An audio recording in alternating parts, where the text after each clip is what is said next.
They started offering the service at dentist offices in 2031, right between the magazines and the coffee machine.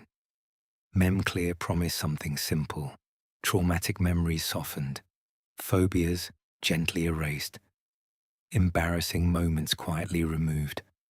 A 20-minute session while you waited for your cleaning. They called it mental hygiene.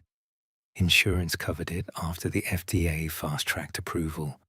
By 2033, over 40 million Americans had used it at least once.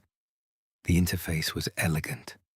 You sat in a chair that looked like it belonged in a spa.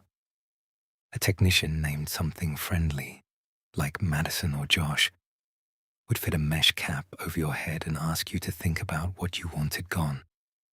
A bad breakup, a car accident, the face of someone who hurt you.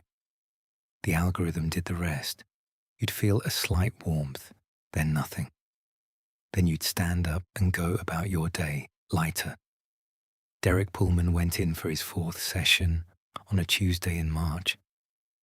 He wanted to erase an argument with his brother. Something about their mother's funeral. He couldn't quite remember what made it so bad, but he knew it kept him up at night. Madison smiled and fitted the cap. 20 minutes. He walked out and got a sandwich. That evening, his wife asked him why he'd thrown away all the photos from their honeymoon. He didn't remember doing that. She showed him the recycling bin.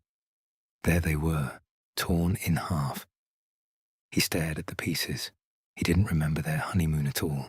Not the beach, not the hotel, not the vows. She was crying now, asking what was wrong with him. He couldn't answer. He didn't know who she was. The lawsuits started piling up by spring. MemClear's algorithm hadn't been removing memories. It had been smoothing them, blending them, redistributing them. Each session dissolved a little more of the architecture. People forgot their children's names, their own addresses, how to drive. One woman in Ohio forgot how to swallow.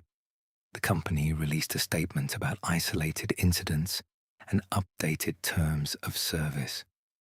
They did not stop taking appointments. Derek tried to reconstruct himself from documents and photos, but they were just facts. He knew he had a wife. He knew her name was Jennifer. He did not know what it felt like to love her. He went back to MemClear and asked them to undo it. Madison explained kindly that there was nothing to undo. The memories weren't hidden. They were gone, overwritten. She offered him a complimentary session to remove the distress of losing them. You cannot mourn what you don't remember you've lost.